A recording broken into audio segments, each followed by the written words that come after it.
দ্বিতীয় ক্লাস, এটা হলো চলতরিতে আমাদের দ্বিতীয় ক্লাস, অর্থাৎ আবার নতুন একটি ম্যাথ নিয়ে আমরা হাজির হয়েছি। অর্থাৎ প্রথম ম্যাথটিতে আমরা তুল্যরোধ নির্ণয় করা শিখেছিলাম। এখন তুল্যরোধ সহ প্রবাহ মাত্রা নির্ণয়, কোন রুটটি এখান থেকে সরিয়ে দিলে সর্বনিম্ন পরিমাণ প্রবাহ হবে, এগুলো নির্ণয় শিখবো। তাহলে প্রথমে কোয়েশনটি অ্যানালাইজ করি। এই যে এখানে একটি রুট আছে, আচ্ছা এই রুটটি কেটে দিই, তাহলে একটু সহজ হবে। এই রুটটি মনে করে নেই। তাহলে এখানে তিনটি রুট আছে, এই যে একটি রুট R1, R2 এবং R3, তিনটি রুট আছে।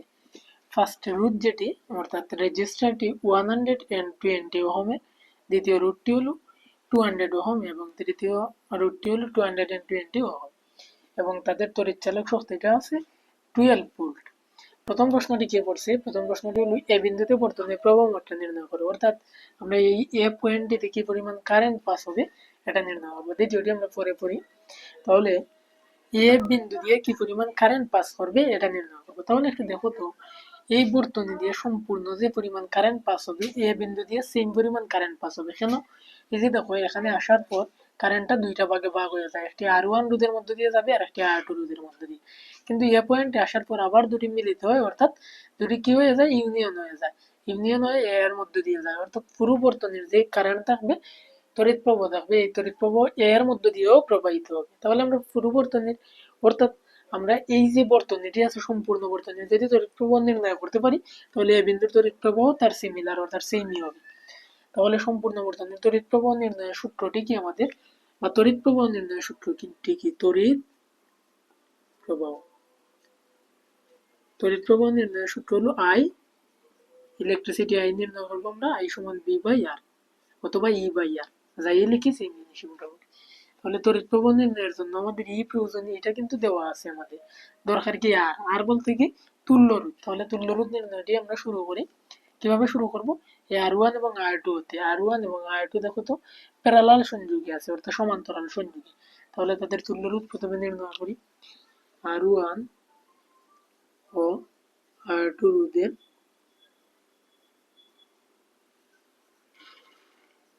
তুল্য রোধ। তাহলে আমরা জানি, গত ভিডিওতে আমরা দেখেছি বা পূর্বের ভিডিওতে, R1 এবং R2 রোধের তুল্য রোধ নির্ণয় করা, অর্থাৎ প্যারালাল কম্বিনেশনের তুল্য রোধ নির্ণয় সূত্র 1/R3 সমান 1/R1 plus 1/R1 plus 1/R2। তাহলে 1/R1 এর ভ্যালুটি কত আছে? 120। R2 এর ভ্যালুটি কত আছে? 200 ওহম। এটাকে যদি আমরা ক্যালকুলেশন করি তাহলে দাঁড়ায় 1/120 প্লাস 1/200, ভ্যালু দাঁড়াবে 1/75। কি ভ্যালু দাঁড়ালো? 1/75। তাহলে 1/RP যদি 1/75 হয়, তাহলে আমরা নিশ্চয়ই বুঝতে পারতেছি যে RP এর ভ্যালু কত হবে? 75 ওহম। অর্থাৎ এই অংশ মিলিয়ে আমরা তুল্য রোধ নির্ণয় করলাম 75 ওহম। তার সাথে দেখো একটি R3 রোধ আছে যা শ্রেণী সংযোগ বা সিরিয়াল কম্বিনেশনে আছে। তাহলে এই রোধটিও যদি আমরা ইনক্লুড করি, তাহলে তাদের মোট তুল্য রোধ বা সম্পূর্ণ বর্তনীর তুল্য রোধ কি দাঁড়াবে একটু দেখি তো আমরা। সম্পূর্ণ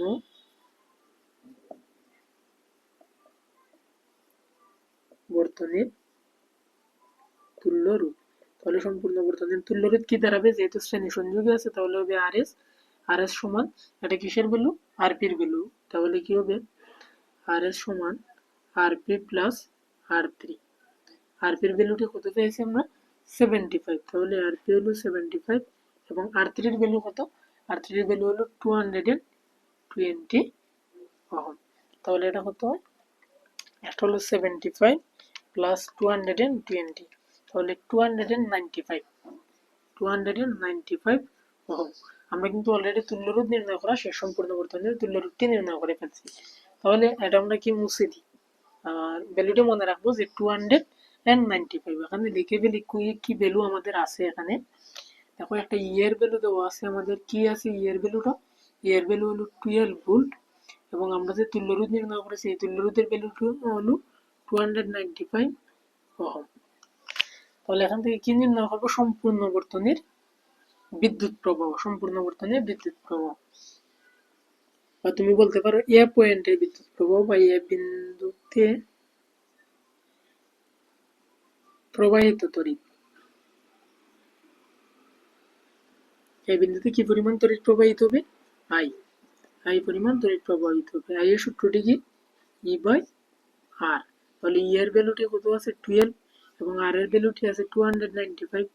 তাহলে এটা যদি ক্যালকুলেশন করি আমরা 12 ভাগ 295, তাহলে आंसर হবে 0.0406 0.0406 এম্পিয়ার। তড়িৎ প্রবাহের এককে এম্পিয়ার। অর্থাৎ আমাদের যে কোয়েশ্চন করেছিল যে এ বিন্দুতে বর্তনের প্রবাহ মাত্রা নির্ণয় করে, তাহলে কিন্তু আমরা এই বিন্দুতে বর্তনের প্রবাহ মাত্রা নির্ণয় করে ফেলছি। এটাই হলো এই বিন্দুতে প্রবাহিত তড়িৎ বা প্রবাহ মাত্রা, যাই বলো তুমি প্রবাহ মাত্রা। আশা করি এটা ক্লিয়ার।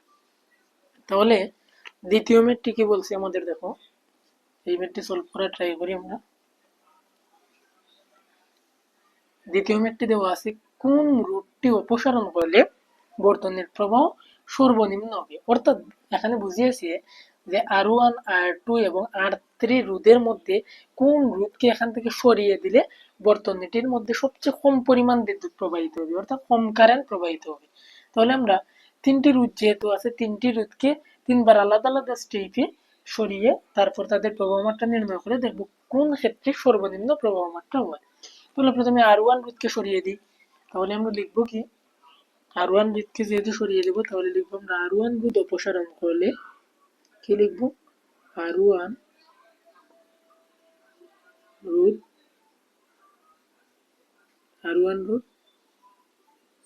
অপসারণ করলে, অর্থাৎ R1 রোধকে এখান থেকে আমরা সরিয়ে দিয়েছি। তাহলে R1 রোধকে অপসারণ করলে বর্তনী ঠিক কিভাবে হবে? এই যে এখানে R1 রোধ নেই, মানে এখানে বর্তনীতে শুধু থাকবে কোন রোধ? R2 রোধ। এবং দেখো তারই সাথে একই তারের মধ্যে রয়েছে কি? R3 রোধ। অর্থাৎ এই দুটি রোধ থাকবে, একটি থাকবে R1 রোধ এবং R3 রোধ, বাকি ভ্যালুগুলো সব সেম।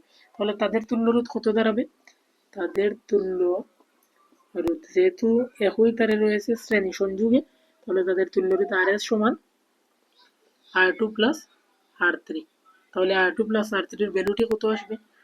R2 প্লাস R3, তাহলে R2 এর ভ্যালু দেওয়া আছে 200 ওহম এবং R3 এর ভ্যালুটি দেওয়া আছে 220 ওহম। এটা যদি আমরা অ্যাড করি তাহলে হবে 420 ওহম। তুল্যরোধ নির্ণয় শেষ। তাহলে তাদের ক্ষেত্রে বিদ্যুৎ প্রবাহ কত হবে? বিদ্যুৎ প্রবাহ, এটা কার ক্ষেত্রে বিদ্যুৎ প্রবাহ নির্ণয় করতেছি আমরা? R1 রোধ অপসারণ করলে কি পরিমাণ বিদ্যুৎ প্রবাহ হবে? বিদ্যুৎ প্রবাহ হলো বিদ্যুৎ প্রবাহ I সমান B বাই R অথবা E বাই R। ই এর ভ্যালুটি আছে আমাদের 12 এবং আর এর ভ্যালু কত পেয়েছি আমরা? 420। যদি ক্যালকুলেশন করি আমরা তাহলে দেখো 12 ভাগ 420 ভ্যালুটা দাঁড়াবে 0.028 বিদ্যুৎ প্রবাহের একক কি? এম্পিয়ার। এখানে লিখে ফেলি যখন R1 অপসারণের ক্ষেত্রে, এখানে লিখে ফেললে R1 অপসারণ, যখন আমরা R1টি অপসারণ করেছিলাম তখন তার বিদ্যুৎ প্রবাহের পরিমাণটা কত পেয়েছি? অর্থাৎ IR1 এর ক্ষেত্রে বিদ্যুৎ প্রবাহটি আমরা পেয়েছি 0.028 এম্পিয়ার। এভাবে এই অংশটি মুছে দিই। তারপর R2 অপসারণের ক্ষেত্রে যদি নির্ণয় করি আমরা বর্তনীটি, সেম প্রসিডিউর, শুধুমাত্র R2 অপসারণ করবো এখন আমরা। R2 অপসারণ করলে বর্তনীটি দাঁড়াবে এভাবে R1 আর এখানে থাকবে কি? R3। তাহলে দেখো R1 এবং কে থাকলো? R3। তাহলে এখানে আবার তুল্য রোধ নির্ণয় করি। তুল্য রোধ যেহেতু শ্রেণী সংযোগী আছে তাহলে কি হবে? RS সূত্র কি হবে? R1 plus R3। R1 এর ভ্যালুটি কত আছে? R1 এর ভ্যালু হলো 120 এবং RS এর ভ্যালু হলো 220। তাহলে দেখো 100 আর 200 হলো 300 আর 20 আর 20 40, অর্থাৎ 340 ওহম। এটা তুল্য রোধ নির্ণয় শেষ। তাহলে এখান থেকে যদি তড়িৎ প্রবাহটি নির্ণয় করি আমরা, তড়িৎ প্রবাহ, কিসের তড়িৎ প্রবাহ? এটা R2 রোধ অপসারণ করলে তড়িৎ প্রবাহ I2 সমান, এখানে কি লিখছি আমরা? IR1, তাহলে এখানে লিখে ফেলি এটা IR2, অর্থাৎ R2 অপসারণ করলে সূত্রটি কি হবে? E by R. E এর ভ্যালুটি কত? E এর ভ্যালুটি হলো 12 ভোল্ট আর এখানে তুল্য রোধ পেয়েছি আমরা 340। যদি ক্যালকুলেশন করি 12 ভাগ 340 তাহলে आंसर হবে 0.035।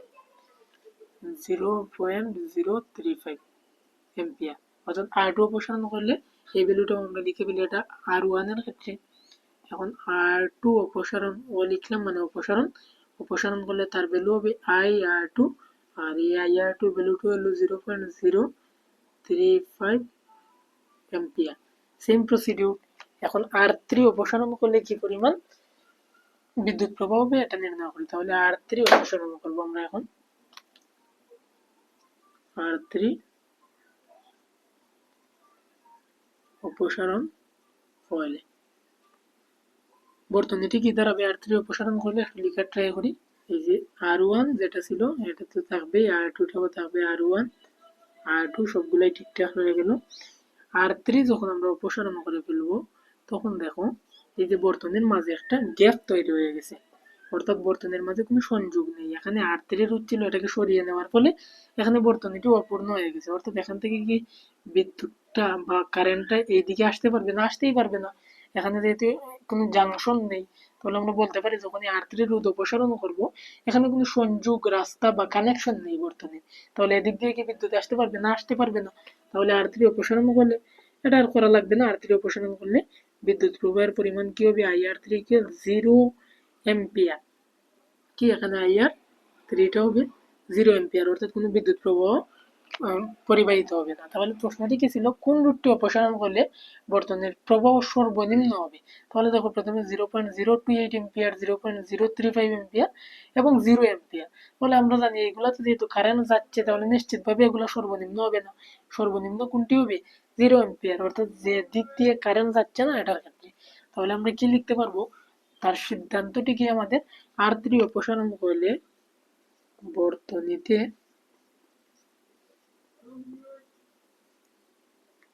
সর্বনিম্ন বিদ্যুৎ প্রবাহিত হবে। সর্বনিম্ন মানে শূন্য বিদ্যুৎ প্রবাহিত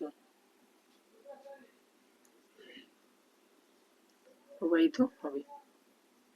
ধন্যবাদ সবাইকে।